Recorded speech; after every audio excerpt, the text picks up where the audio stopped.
खुशामदीद नाजरीन, आज दुनिया भर में इंटरनेशनल हार्ट डे मनाया जा रहा है। अमराज कल्ब की वजह से दुनिया भर में हर साल तकरीबन 15 करोड़ से ज़ायद अफराद 1.5 करोड़ से ज़ायद अफराद माजरत इंतकाल कर जाते हैं और पाकिस्तान में भी इसकी शरह बहुत ज़्यादा है।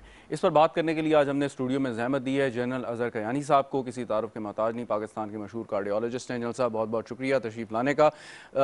बाकी बातें तो आपसे करेंगे, लेकिन पहला मेरा ये सवाल है कि पाकिस्तान में कुछ चंद मोटी मोटी वजूहात बताएं जिसकी वजह से ये दिल का दौरा पड़ने से या बाकी अमराज कल्ब से लोग जो हैं वो इंतकाल कर जाते हैं। देखिए, जो अभी तक जो हमारा क्लिनिकल प्रैक्टिस है उसके तजर्बे की बुनियाद पे जो हमारे यहाँ सबसे बड़ी वजह एक तो हमारी खुराक है। तो खुराक बड़ी गैर सेहतमंद है, जिसमें चिकनाई का इस्तेमाल, तेल का, घी का इस्तेमाल बहुत ज़्यादा है। देन गोश्त का इस्तेमाल बहुत ज़्यादा है। और फिर वो जब वो खा लेते हैं तो फिर उसके बाद कोई फिज़िकल एक्टिविटी कोई नहीं, कोई एक्सरसाइज नहीं। ये दो मेजर रीज़न्स हैं पाकिस्तान में जो है, खाना ज़्यादा और फिज़िकल एक्सरसाइज कोई नहीं, वर्जिश कोई नहीं, वेट बढ़ता चला जाता है। और उन दोनों वजहों की वजह से जो खाने की वजह से शुगर भी हो जाती है, ब्लड प्रेशर भी हो जाता है, हार्ट का प्रॉब्लम भी होता है। और इसमें से सोने पे सुहागा होता है कि अगर आप सिगरेट पीना भी शुरू कर दें, स्मोकर भी हों, तो ये सारे फैक्टर्स जो रिस्क फैक्टर्स हम इन्हें कहते हैं, जिनसे दिल की बीमारी होती है, ये आपस में मल्टीप्लाई करते हैं। और मल्टीप्लाई करके वो बीमारी जो आपको 50-60 साल के बाद होनी होती है, वो आपको 30-40 साल में हो जाती है। और ये सिर्फ रवैये हैं, गलत खाने पीने के रवैये, वर्जिश ना करने के रवैये, देन अननेसेसरी परेशानी, स्ट्रेस वगैरह वो वाला सिलसिला होता है, स्मोकिंग है, और नींद का पूरा ना होना। ये मेजर चीज़ें हैं। और फिर वो लोग जिनको शुगर और ब्लड प्रेशर है, देखिए जब आपकी ख़ानदान में हो तो फिर आपको चांसेस है 50% कि आपको भी शुगर और ब्लड प्रेशर होगा। और अगर दिल की बीमारी है तो 50% चांस है कि आपको भी ये बीमारी होगी। और जब आपको पता चल जाए कि आपके ख़ानदान में बीमारी है तो आपको बचपन ही से या जवानी ही से इसकी एहतियात करनी पड़ती है। और अगर आप एहतियात करें तो वो बीमारी जिसने आपके वालदैन को या आपके कज़न्स को ददयाल ननियाल में अगर 40-50 साल पे हिट हुई है उन्हें, तो आप हो सकता है कि एहतियात शुरू करें तो आपको 15 साल के बाद हो, और आप वो 15 साल बगैर बीमारी के गुजार लें। और जब आए तो आप उस ऐसी स्टेज पे आए।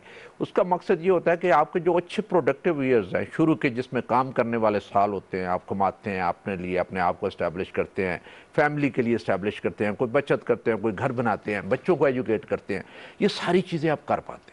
और लेकिन ये सारे के सारा आप पे डिपेंड करता है कि आप अपना रवैया कैसे रखते हैं। मैं तो ये कहूँगा कि जो आज आलमी जो है वो यौम कल्ब मनाया जा रहा है, वर्ल्ड हार्ट डे, और ये 29 सितंबर को हर साल मनाया जाता है। और इसका मकसद ये एक ही है, जो मैं और आप ये जो बात कर रहे हैं, कि आगे ही पैदा करना, लोगों को एजुकेट करना, लोगों को बताना ये बीमारी क्या चीज़ है, इसकी वजूहात क्या है, कौन सी वजूहात है जिनको आप रोक सकते हैं, ठीक कर सकते हैं और इस बीमारी से बच सकते हैं।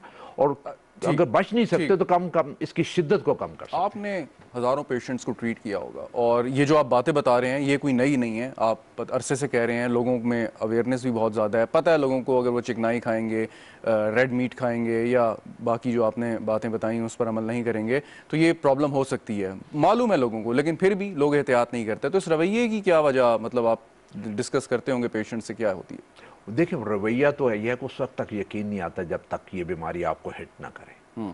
आप उस वक्त आप डॉक्टर बताता रहे, आप जो है मीडिया जो है उसमें कैंपेन में बताते रहे, लोगों को बताते रहे, वो कहते हैं मेरे साथ नहीं होगा यार, किसी और की बात हो रही है उसके साथ होगा। उस वक्त कन्विंस होता है जब हार्ट अटैक या चेस्ट पेन के साथ आके हॉस्पिटल में लेटता है और उसे बताया जाता है कि आपको हार्ट अटैक हो गया है और ये चीज़ डैमेज होगी, इतनी आर्टरीज बंद है। फिर उसे जाके यकीन आता है कि नहीं, ये तो मेरे साथ हो गया, ये तो मुझे बताया जा रहा था और काफ़ी सालों से बताया जा रहा था और मैंने उस पर कोई एहतियात नहीं, ना मैंने सिगरेट बंद किया, ना मैंने खाने में एहतियात की, ना मैंने वर्जिश की। ये जब वहाँ पे हिट होता है और उस वक्त रिसेप्टिव भी ज़्यादा होता है। एक तो अल्लाह ताला नज़दीक होता है, उसे ये होता है कि पता नहीं बचता हूँ कि नहीं बचता, आगे जाके क्या बनता है। और फिर उसके बाद आप जो बात करते हैं वो रजिस्टर करते हैं मरीज़ और उस पर अमल करते हैं। लेकिन वो अमल भी चंद महीनों के लिए होता है। जो ही उनकी तबीयत ठीक होती है, सिम्टम्स ठीक हो जाते हैं, चलना फिरना, रोज़ाना की रूटीन शुरू हो जाती है, वो सब कुछ भूल जाते हैं, हत्ता के वो अपनी दवाइयाँ भी बंद कर देते हैं। और उस वक्त हमारे पास दोबारा आते हैं जब दूसरे हार्ट अटैक के साथ आते हैं। ये रवैया चेंज करने की ज़रूरत है और इसमें से निचले लेवल से शुरू करें, यानी कम्युनिटी लेवल से, गांव के लेवल से, मोहल्ले के लेवल से, then primary school, middle school और देन कॉलेजेस और यूनिवर्सिटी के लेवल पे आ जाना चाहिए, जहाँ आपके काम करने की जगह, जैसे ये टीवी का अदारा है, इस टीवी में ये सारी अवेयरनेस हर वक्त होनी रहनी चाहिए। कोई ना कोई अदारा ऐसा होना चाहिए, कोई ना कोई आपका डिपार्टमेंट ऐसा होना चाहिए जिसमें फिटनेस सेंटर हो, और उस फिटनेस सेंटर में सारे जाएं और उनको बार बार याद दिलाया जाए जी कि आपको ये हो जाएगा, जो आपको बीच में टाइम मिलता है या थोड़ी सी जाके एक्सरसाइज कर। इसका इलाज कितना महंगा है? इसका इलाज तो बहुत महंगा है। इसका इलाज देखें जी कि अगर आपको अपनी एंजियोग्राफी करवानी पड़े और बाकी टेस्ट करवाने पड़े तो सिर्फ तशखीस पे 50,000 से 1 लाख रुपया लगता है, सिर्फ डायग्नोज करने पे। अच्छा। अब इसकी जब ट्रीटमेंट शुरू करते हैं तो वो 2 लाख से लेके 5 लाख, 7 लाख, 8 लाख, 10 लाख तक मामला चला जाता है। स्टेंट कितने पड़ते हैं उस पर डिपेंड करता है। देन बाईपास पे जो है वो खर्चा हो जाता है, और फिर उसके बाद जो आपकी मेडिसिन है उस पर होता है। लेकिन जो परहेज है उस पर कुछ खर्च नहीं होता आपको, बिल्कुल मुफ्त होता है हर एक चीज़। आपने पैदल चलना है, आपने खुराक को ठीक करना है, सही आपने 6 से 8 घंटे सोना है, सिगरेट बंद कर देने हैं, गैर जरूरी स्ट्रेस नहीं लेना। ये चंद एक चीज़ें हैं जिस पे आप बंदा अमल करे तो बहुत सारी जो इसकी कबातें हैं और कॉम्प्लिकेशंस हैं और इस बीमारी से बच सकता है। अच्छा, जो आपने कॉस्ट की बात की है तो नॉर्मली ये है कि अगर आपको आपकी आर्टरीज कुछ बंद हैं या आपको माइनर हार्ट अटैक हुआ है तो बाईपास के अलावा जो तरीका है वो स्टंट डालने का है, आपकी आर्टरीज को खोल दिया जाता है। तो उसमें लेकिन हम देखते हैं कि कुछ स्टंट्स जो हैं उनकी कीमत बहुत कम है, कुछ बहुत महंगे हैं। सो लोग ये कंफ्यूज हो जाते हैं कि भाई अगर हम महंगा डलवाएंगे तो वो ज़्यादा देर पाओगा, ज़्यादा बेहतर काम करेगा, सस्ता डलवाएंगे तो उससे प्रॉब्लम होगी। ये ज़रा लोगों के जहनों में क्वेश्चन है, इसको एक्सप्लेन कीजिएगा। जी देखिए, इसमें कैटेगरीज हैं। आपको पता है एक वो स्टंट वाला स्कैम चला था और बात कोर्ट तक जा पहुंची थी, और फिर कोर्ट ने एक बोर्ड बनाया था जिसे नेशनल इंटरनेशनल कार्डियोलॉजी बोर्ड कहते थे, और मुझे कोर्ट ने उसका चेयरमैन जो है अपॉइंट किया था। और उसमें मैं, बाकी मेंबर्स थे जो बड़े बड़े मेजर इंस्टीट्यूट्स हैं हार्ट के, कार्डियोलॉजी इंस्टीट्यूट्स के, वो सारे मेंबर्स थे। और उसमें ये था कि उन्होंने स्टेंट्स की जो है वो कैटेगराइजेशन करनी थी और उसकी प्राइस फिक्स करनी थी। और उसकी प्राइस हमने, जो पहले स्टंट 1.5 लाख से ऊपर का जो आता था, अब 1 लाख से नीचे सारे स्टंट होते हैं। तो वो स्टंट की कैटेगरी ये होती थी कि जो लेटेस्ट एडिशन है या लेटेस्ट जो स्टंट है उसकी प्राइस 1 लाख से ऊपर नहीं जाएगी, और जो सेकंड जनरेशन चला जाएगा, यानी कि जो पहली जनरेशन से लेटेस्ट से दूसरा चला, वो प्राइस उसकी कम हो जाएगी, और जो दूसरा होगा थर्ड जनरेशन का उसकी उससे भी प्राइस कम होगी। बेसिकली इनमें फ़र्क जो है वो बहुत थोड़ा होता है। बेसिकल किसी को पहले शुरू मोटे स्ट्रट्स होते थे, तारे होती थी, फिर उसका साइज छोटा करते चले गए, फिर दवाइयाँ मुख्तलिफ उसके ऊपर लगी होती हैं जो ड्रग कोटेड स्टेंट होते हैं, वो दवाई की डिलीवरी का सिस्टम टोटली डिफरेंट होता था। फिर उनकी ट्रैकेबिलिटी थी कि ये जो ज़्यादा बेंडी और मुड़ी जो नालियाँ और सख्त नालियाँ जिनमें कैल्शियम वगैरह है, वहाँ से कुछ स्टेंट गुजर सकते थे, कुछ नहीं गुजर सकते थे। और वो स्टेंट जिनको उन्होंने ट्रांसफार्म किया और उस स्टेंट की शक्ल में किया कि आराम से गुजर जाए, उनकी कीमत बढ़ती चली गई। तो वो जहाँ जहाँ पे जिस तरह नाली की रिक्वायरमेंट होती है उसी हिसाब से स्टेंट लगाया जाता है। इसमें सस्ता या महंगे वाला कोई सिलसिला नहीं है, मतलब कोई फर्क नहीं पड़ता, नहीं, कोई फर्क नहीं पड़ता। एग्जैक्टली कोई कास्ट का फर्क नहीं पड़ता। हाँ, मरीज के ज़हन में जरूर कुछ आता है कि ये सस्ता है, कहीं ये जल्दी तो नहीं बंद हो जाएगा, ये महंगा है कहीं वो तो नहीं बंद हो जाएगा। लेकिन जिसके बेसिकली डिपेंड करता है कि मरीज का रिस्पॉन्स कैसा है। बहुत सारी मेजॉरिटी जो मरीज होते हैं उनमें स्टेंट जो है साल चलता है, बशर्ते कि मरीज़ ने जो है वो अपनी एहतियात की हो, खुराक में एक्सरसाइज की हो, और अपनी दवाइयाँ जो हैं वो बाकायदगी से। तो आप लोग जिन स्टंट्स को रजिस्टर कर रहे हैं, तमाम प्राइवेट और सरकारी हॉस्पिटल्स को ये बाइंडिंग है कि वो वही स्टंट्स इस्तेमाल करें, उसके अलावा वो नहीं कर सकते? पाकिस्तान ये तो कानूनी तौर पे ऐसे है कि जो ये बोर्ड NICB बोर्ड वो अप्रूव करता है कि ये स्टंट है, इसका इतना अच्छा साइंटिफिक डाटा है और ये फिट हो रहा है, पूरी दुनिया में इस्तेमाल हो रहा है और उसकी ये क्वालिटी है, इसको इस कैटेगरी में रखा जाए। हम उसको रिकमेंड करके ड्रैप को भेज देते हैं। ठीक, ड्रैप फिर उसको नोटिफाई करता है और उसकी प्राइस भी उधर फिक्स हो जाती है और उसकी कैटेगरी भी फिक्स हो जाती है, और फिर सिर्फ वही इस्तेमाल आप स्टंट कर सकते हैं जिनको ड्रैप ने रजिस्टर किया और नोटिफाई किया। अगर नोटिफिकेशन NICB के नहीं है तो फिर वो इस्तेमाल के काबिल नहीं है। ठीक, अच्छा, जो साहिब हैसियत लोग हैं, अगर उनको दिल की कोई बीमारी हो, स्टंट डलवाना हो, बाईपास करना हो, बड़े आराम से यूरोप, अमेरिका या किसी ऐसे मुल्क में चले जाते हैं। सो पाकिस्तान में जो इसका इलाज है, चाहे वो गरीब के लिए हो या अमीर के लिए हो, आपके ख्याल में उतना ही काबिल एतमाद, काबिल भरोसा है जितने किसी जदीद मुल्क में है? बल्कि उससे भी बेहतर है। उससे भी बेहतर है। उससे भी। रीज़न बीइंग कि वहाँ पे मॉनेटरी वाला सिलसिला होता है। देखना, एक स्टंट जो यहाँ पे हम डालते हैं 2 लाख में या 2.5 लाख में, तो वहाँ 15 से 20 लाख में डलता है। अच्छा, हाँ, तो वहाँ पे प्राइस में तो बहुत ज़्यादा फ़र्क है, और बाकी जो आपकी ट्रैवलिंग और बाकी जो खर्चे हैं वो अलग हैं।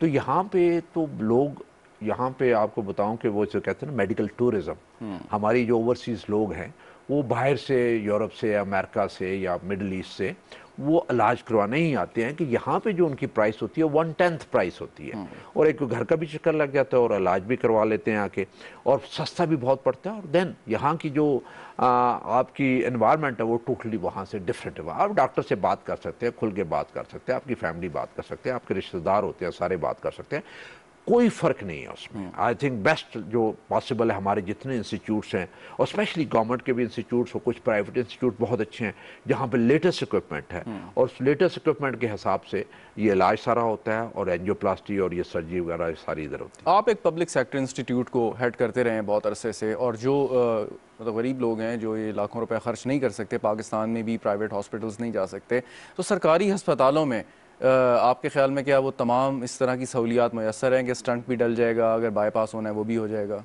बिल्कुल है। देखें, अभी मैं हेड करता हूँ, मैंने पहले AFIC को हेड किया, आर्मी इंस्टीट्यूट को। वहाँ पे ज़्यादातर जो है आर्मी के लोग होते थे जो एंटाइटल होते थे, सिविलियंस पेमेंट पे आते थे।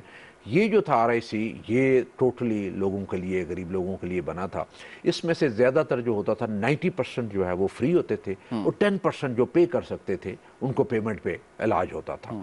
और 90% मैं आपको बताऊं कि जिनको इलाज होता था कि वो कोई ज़्यादा तगोदौड़ नहीं करनी पड़ती थी। आती थी हमारी एक कैटेगराइजेशन का प्रोसेस होता था, एमरजेंसी में उसी दिन उसी वक्त हो जाता था और ट्रीटमेंट हो जाती थी। किसी की total free of cost, total free of cost, जितना मर्जी खर्चा है, जितना मर्जी खर्चा। आप मरीज को जब बाद में अगर वो बंदे को पॉकेट से करना पड़े तो कई दफ़ा बहुत में हमने लोगों को ऐसे भी जो है वो स्टंट डाले और ऐसे भी प्रोसीजर किए जिसमें 30 से 40 लाख रुपया लगा। अच्छा। हाँ, वो इक्विपमेंट ऐसा इस्तेमाल हुआ जिसकी प्राइस ऐसी थी, लेकिन वो रेडी वाले में, जो गरीब आदमी में, और जब उसे बताया जी आपका इतना खर्चा हुआ और ये गवर्नमेंट की तरफ से खर्चा हुआ है और ये आपका राइट बनता था, गवर्नमेंट ने ये पैसे दिए थे, हमारे पास फंड थे और हमने आप पे इस्तेमाल किया और ये आपका राइट बनता है।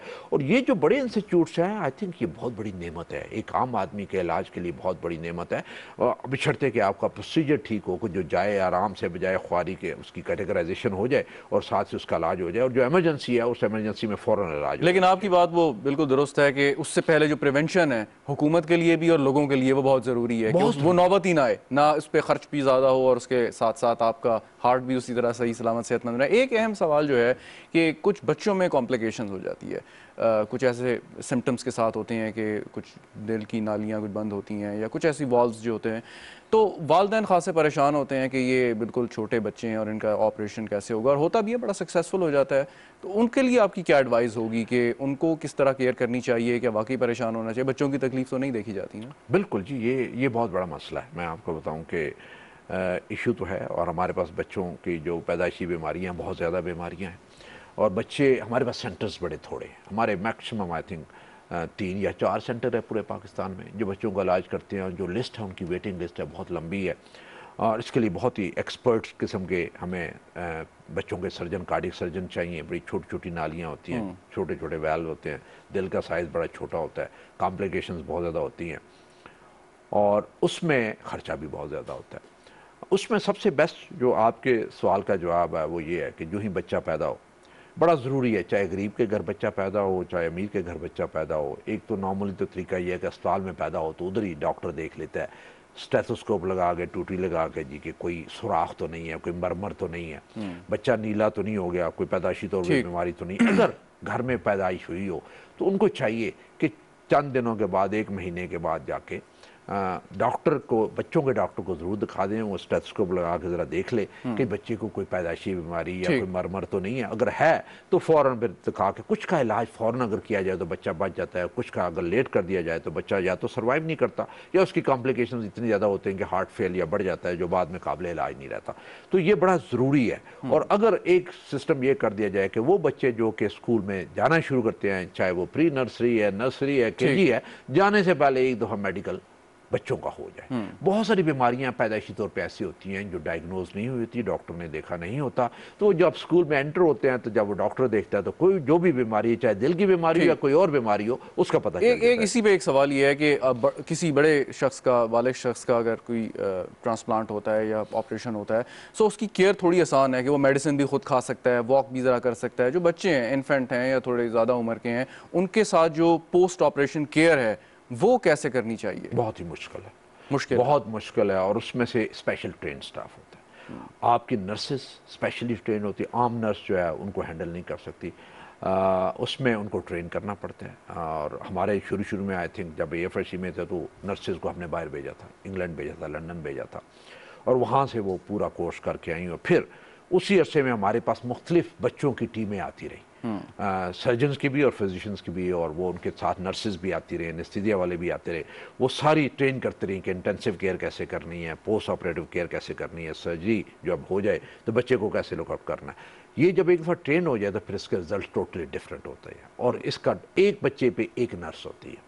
तो ये जो चीज़ है ये बड़ी इंपॉर्टेंट है कि उसको आपने ट्रेन करना और चलाना है। हमारा RIC का मैंने ये किया था, दो हमारे ये मैंडेट में नहीं था कि हम बच्चों का सेंटर बनाएं, लेकिन क्योंकि हमारे पास बजट ऐसा था कि हम कर सकते थे, तो हमने फिर बच्चों का भी सेंटर बना लिया, और यहाँ पे बच्चों के डायग्नोसिस, उनकी स्टेंटिंग, उनकी सुराख बंद करना, उनकी सर्जरी करना वो हमने शुरू कर दी थी। क्योंकि पहली सेंटर मुल्क में बड़े थोड़े हैं, लोगों की क्यू लाइन बड़ी लंबी थी बच्चों की, तो हमने वो इलाज करना शुरू कर दिया। अभी अल्हम्दुलिल्लाह बच्चों के जो है वहाँ पे RIC में भी इलाज हो रहे हैं। ठीक, एक क्वेश्चन जो है वो मतलब ये तो डिपेंड करता है कि अगर आप के पास पैसे हैं, साहिब हैसियत हैं, तो आप कहीं से भी अपना इलाज करवा लें। कुछ प्राइवेट इंस्टीट्यूट्स में बड़ी डिस्पैरिटी है, कुछ ऐसे इदारे हैं कि जो बहुत हाई फ़ी डिमांड करते हैं, उनका ख़र्च बहुत ज़्यादा है, कुछ इदारे हैं कि जो मुनासिब तौर पे हैं। तो आपका बोर्ड तो खैर एक स्पेसिफिक इशू को डील कर रहा है, लेकिन आपके ख्याल में कोई इसमें थोड़ी पैरिटी नहीं आनी चाहिए कि अगर आप, क्योंकि ये तो बेसिकली ज़िंदगी और मौत का मसला है, तो इस पे कोई ऐसी रेगुलेशन आपके ख्याल में होना चाहिए? मेरा ख्याल है इसका कोर्ट का, जो सुप्रीम कोर्ट का पहले उनका प्रोग्राम ही यही था कि हम कार्डियोलॉजी से शुरू करते हैं, हम स्टेंटो से शुरू करते हैं, और फिर आहिस्ता आहिस्ता कार्डियोलॉजी में जितनी चीज़ें हैं और बाकी जो स्पेशलिटीज़ हैं जिनमें जितनी चीज़ें हैं उसी में इसी तरह रेगुलेशन लाया जाए और सारी चीज़ों को रेगुलेट किया जाए। लेकिन वो कहीं ना कहीं वो मामला रुक जाता है और वो शुरू नहीं होता। कोर्ट का ऑर्डर तो हो जाता है, जब तक गवर्नमेंट की विल नहीं होगी, पॉलिटिकल विल नहीं होगी, गवर्नमेंट की सपोर्ट नहीं होगी, ये चीज़ें फिर आगे मूव नहीं करती। इसमें गवर्नमेंट की सपोर्ट बड़ी ज़बरदस्त है कि जो चाहिए और पॉजिटिव एटीट्यूड चाहिए, उसमें लोगों के लिए फिर बहुत ज़्यादा बेहतरी होगी और लोगों का बहुत ज़्यादा फ़ायदा होगा। ठीक, लेकिन ये कि इस पे काम जरूर होना चाहिए। नहीं, होना चाहिए जी। बेसिकली आइडिया यही था, स्टेंटो से काम इसीलिए शुरू हुआ था कि हर डिपार्टमेंट में और हर आप किसी प्राइवेट इदारे को कैसे मजबूर कर सकते हैं कि आप अपनी प्राइस कम करें? उनको वो कहते हैं कि जी हमने कोई किसी को फोर्स नहीं किया, जो आना चाहे आए, जो ना आना चाहे वो ना। नहीं, उसमें बेसिकली जो आपकी डिवाइसेज और जो चीजें आपने डाली हैं उनकी प्राइस तो रेगुलेट हो जाए। बाकी जो उनका है देखिए, उनके पास सर्विस चार्जेस, उनके सर्विस चार्जेस ब्रेकडाउन दे दे कि ये हमारे सर्विस चार्जेस हैं, ये करते हैं, वो ठीक है। लेकिन एक दफा डिवाइस की जो कीमत सेट हो जाए तो एटलीस्ट वो खर्चा तो ठीक हो जाए। ठीक, अच्छा, पाकिस्तान में आपने पहले भी जिक्र किया था कि जो बड़ी कॉमन बीमारियां हैं उनमें दिल के अमराज पे, मतलब दिल पर कौन सी ज़्यादा बीमारी असर करती है, या किसी में ये कॉमन बीमारियां हों तो ख़तरा ज़्यादा होता है कि उसको अमराज कल्ब जो है वो भी हो सकते हैं? देखें, इस शुगर, कोलेस्ट्रॉल तो आपने बताया, वो है जी हाँ, उसमें से शुगर, कोलेस्ट्रॉल है। देन उसके बाद अगर कोई किडनी की डिजीज़ है उसमें है, कोलेस्ट्रॉल ज़्यादा है, यूरिक एसिड ज़्यादा है, मोटापा ज़्यादा है, और स्ट्रेस अगर उसमें ज़्यादा है तो इनमें ये बीमारियां जो हैं वो आ सकती हैं। ठीक, इसी तरह अगर ज़्यादा, अल्हम्दुलिल्लाह हमारे यहाँ वो प्रॉब्लम इतना ज़्यादा नहीं है कि ज़्यादा अल्कोहल का इस्तेमाल अगर आप करें तो शराब की ज़्यादा इस्तेमाल करें, जो कि कबात यहाँ पे नहीं है, तो उनमें भी ये बीमारियां दिल की बहुत ज़्यादा आ जाती हैं। ये जो रिस्क फैक्टर्स हैं, एक तो बेसिकली जेनेटिक वाला सिलसिला होता है, वो आप विरासत तो आप चेंज नहीं कर सकते, लेकिन आप जो बाकी जो एक्सरसाइज हैं वो आप कर सकते हैं। लेकिन जो मेजर 3 जो रिस्क फैक्टर्स हैं जिनके ऊपर आपने ध्यान देना है कि एक सिगरेट पीना, सिगरेट नोशी, शुगर, तीसरा ब्लड प्रेशर। ठीक, अच्छा, ब्लड प्रेशर में कहते हैं कि हाई ब्लड प्रेशर हो तो होता है, लो में भी ये मतलब लो तो it's a blessing, it's a blessing. अच्छा, लोग फेंट हो जाते हैं लो में? वो फेंट ब्लड प्रेशर से नहीं होता, किसी और वजह से होता है। अच्छा, सो लो ब्लड प्रेशर ठीक है। जो लेवल है ब्लड प्रेशर का नॉर्मल, जी, जो लोएस्ट है वो 90/60, ठीक, और ऊपर वाला है 140/90, ठीक। इसके दरमियान जिधर मर्जी है चक्कर लगाता है। इससे ऊपर हाई होता है 140-90 से ऊपर, और 90-60 से नीचे लो होता है। ठीक, अच्छा। और कुछ लोगों का होते ही 80 के करीब है, स्पेशली ख्वातीन का और एल्डरली वगैरह का। ठीक, तो उसमें से कोई आप मतलब एक्सरसाइज करते दिल पर खतरे की बात नहीं है, कोई खतरे की बात नहीं, बल्कि लो ज्यादा बेहतर होता है। हाई का जरा डर होता है, जब हाई होगा फॉलेज भी करेगा, नजर भी जाएगी, हार्ट भी फेल होगा, गुर्दे भी फेल होंगे, तो उसको कंट्रोल करना बहुत जरूरी होता है। लो वाला ठीक है, वो इट्स अ ब्लेसिंग। अच्छा, जब ये बताएं कि जब सिम्टम्स होते हैं कुछ लोग फील करते हैं उन्हें पेन हो रहा है, चेस्ट पेन हो रहा है, लेफ्ट जो आर्म में उनको पेन हो रहा है। समटाइम्स होता है कि वो शायद गैस की वजह से होता है या कोई और किसी और वजह से भी उनको पेन हो सकता है। सो क्या चीज़ वो फील करें तो उनको लाजमी तौर पे हॉस्पिटल जो है वो जाना चाहिए, डॉक्टर से कंसल्ट करना चाहिए। कुछ लोग इग्नोर कर देते हैं कि ठीक हो जाएगा, कुछ लोग जाते हैं तो पता चलता है कि कोई ऐसी बात नहीं थी। तो क्या चीज़ फील करें तो हॉस्पिटल ज़रूर जाएं? हाँ, वो इसके सिम्टम अलामात बहुत ज़रूरी है और हर एक को पता होना बहुत ज़रूरी है कि कब उसने डॉक्टर के पास जाना है। लेकिन फिर भी बता के हम थक गए हैं, लेकिन फिर भी हमारे पास हार्ट अटैक करवा के पहुंचते हैं। उन्हें हो रहे होते हैं सिम्टम्स, लेकिन उन पर तवज्जो नहीं देते। ये तवज्जो देने की ज़रूरत है। आप नुकसान से बच सकते हैं, हार्ट डैमेज हो जाता है। उसमें यह कि जब कभी भी आपको चलने पर सीने में ऐसे सेंटर में दर्द हो जाए, या बाएं तरफ दर्द हो जाए, या बाएं बाजू में दर्द हो जाए, या दोनों बाजुओं में दर्द हो जाए, या फिर ऊपर गर्दन में चला जाए या निचले जबड़े में चला जाए, और कई दफा सामने दर्द नहीं होता सीने में, पीछे कंधों के दरमियान में होता है, और जब आप रुक जाते हैं तो वो ठीक हो जाता है। या कई दफा सीने में दर्द नहीं होता, बाजुओं के अंदर दर्द होता है। ठीक, आप सीढ़ियां चढ़ रहे हैं या तेज चल रहे हैं तो हुआ, आप रुके तो वो ठीक हो गया। ये दिल वाला दर्द है। अच्छा, हाँ, इसकी आगे जाके पूरा वर्कअप, इसकी तशखीस करानी बहुत ज़रूरी है। और कई दफ़ा होता है कि आपको एक किस्म का हार्ट अटैक या दर्द ऐसा होता है कि वो सीने में होता ही नहीं है। अच्छा, वो पेट में इधर होता है, मैदे में होता है। अच्छा, और आप समझते हैं कि मुझे मैदे की तकलीफ है, और उससे कई दफ़ा मतली होती है या क्या होती है, या वो जब इधर होता है तो आपको महसूस होता है कि घबराहट है। ये तो मुख्तलिफ किस्म का दर्द है यार, इसमें तो मेरी जिस्म में जान नहीं रही। ये ऐसा दर्द, ये हार्ट अटैक होता है। इसे हम कहते हैं इंफीरियर मायोकार्डियल इन्फार्क्शन, और ये पता नहीं चलता, और कई दफ़ा जो आम डॉक्टर है वो भी मिस कर जाता है। अच्छा, नहीं, अगर किसी को फील हो कि उसको हार्ट अटैक हो रहा है या सिम्टम्स जाहिर हो रहे हैं, और फौरी तौर पर बैठ जाए, चले फिरे ना, जो एक्टिविटी कर रहा है वो रोक दे। खा रहा है तो वो खाना बंद कर दे, चल रहा है तो रुक जाए, सीढ़ियाँ चढ़ रहा है तो उधर ही बैठ जाए, इससे आगे एक्टिविटी ना करे, क्योंकि वो हार्ट अटैक वाला प्रोसेस शुरू हो चुका है। वो और एक्टिविटी करेगा तो फौरन हार्ट अटैक में कन्वर्ट होगा, और हो सकता है हार्ट अटैक हो रहा तो फौरन दिल भी बंद। अच्छा जनरल साहब, एक वो फौरी तौर पे अगर हार्ट अटैक हो और हॉस्पिटल जाएं तो वो जो तिब्बी इमदाद जिससे कहते हैं, फौरी तौर पे एक इंजेक्शन लगाया जाता है जिससे कहते हैं कि वो हार्ट डैमेज होने से बच जाता है। सो वो उस इंजेक्शन की यकीनन एक कॉस्ट भी है। आपके ख्याल में ये जो सरकारी इदारे हैं, हॉस्पिटल्स हैं, इन सब में ये वाफर मकदार में मौजूद होना चाहिए कि फौरी तौर पर एडमिनिस्टर कर दें आप? जी जी बिल्कुल। आई थिंक ये हर जो मेन इंस्टीट्यूट हमारे, वहाँ पर तो कोई इशू नहीं है। आई थिंक वहाँ पे तो मिलता है। अभी तो आपको ये भी पता है कि जब हार्ट अटैक होता है तो बड़े जो अदारे हैं वहाँ पे अभी जो इसका ट्रीटमेंट है वो एंजियोप्लास्टी है, जिसे हम प्राइमरी पीसीआई कहते हैं या प्राइमरी एंजियोप्लास्टी कहते हैं। कि आप जो ही पेशेंट आता है तो आप फ़ौरन उसको असेस करके फ़ौरन कैथ लैब में ले जाते हैं, एंजियोग्राफी करते हैं, देखते हैं कोई ब्लॉकेज है, फ़ौरन स्टेंट डाल के वो खुल जाता है। जो हम इंजेक्शन लगाते हैं उसमें होता यह है कि किसी की 90% बंद है या किसी की 100% बंद है। आपने इंजेक्शन दिया, उसने क्लॉट डिजॉल्व किया और उसमें से 10% फ्लो रेस्टोर हो गया, लेकिन जो 90% ब्लॉकेज है वो अपनी जगह पे रहता है। वो सिर्फ क्लॉट को डिजॉल्व करता है, ब्लॉकेज को डिजॉल्व नहीं करता। ब्लॉकेज को जो ट्रीट करता है वो प्राइमरी एंजियोप्लास्टी या एंजियोप्लास्टी वाली जो ट्रीटमेंट है, और ये फैसिलिटीज़ बड़े सेंटर में मौजूद है। हमारे यहाँ RIC में तो 24 घंटे जो है ये फैसिलिटी है, बाकी और जगह पे भी है, लेकिन हमने 24 घंटे से किया होता, वो बेस्ट इलाज है। लेकिन एक मैंने इमरजेंसी किट बनाई थी, उस इमरजेंसी किट में 3 चीज़ें थी कि आम सी, एक एंजिसिड जो जुबान के नीचे रखने वाली गोली है, जो दिल वाले मरीजों के लिए होती है कि अगर सीने में कहीं दर्द हो गया तो आप खड़े ना रहें, किसी जगह पे बैठ जाएं, बैठ के वो जुबान के नीचे गोली रखें, और साथ एक डिस्प्रिन का पत्ता रख लें, आप रेकडेंट कोलमैन या कोई भी डिस्प्रिन है वो रख लें। वो एक गोली फौरन चबा के खा जाएं। चबा के खाने से ये फायदा होगा कि उसका असर जल्दी शुरू होता है। और डिस्प्रिन का ये फायदा होगा कि वहां, जैसे मैंने पहले बात की कि 90% ब्लॉक होगा तो 10% से काम चल रहा है, चलता रहेगा, पतला कर देती है।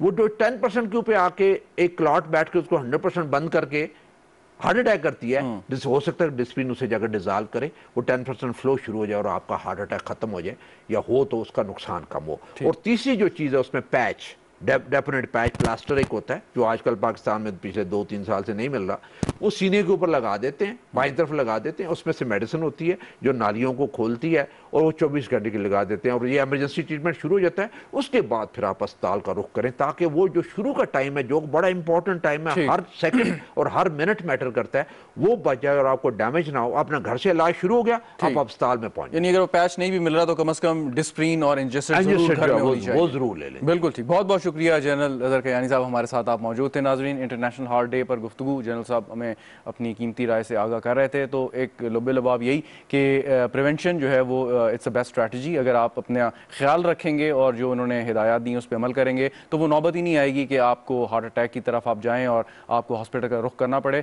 और अगर प्रिवेंशन नहीं करेंगे ना सिर्फ आपका नुकसान होगा बल्कि हुकूमत पर भी बहुत बोझ बढ़ेगा कि हमारा हेल्थ केयर सिस्टम जो है कि जहाँ पर क्योंकि एक महंगा इलाज है, सरकारी इदारे में इलाज तो हो जाता है, जैसे उन्होंने खुद बताया कि एक पेशेंट्स पे 30-30, 40-40 लाख का भी खर्चा आया है। तो बेहतर ही है कि अपनी केयर करें, प्रिवेंशन की से जो है वो उस बीमारी को शिकस्त दें और वो नौबत ही ना आने दें कि आपको स्टंट डलवाने पड़ें या बाईपास की तरफ जाना पड़े। बात प्रोग्राम देखने का शुक्रिया, इजाज़त दीजिए, खुदा हाफिज़।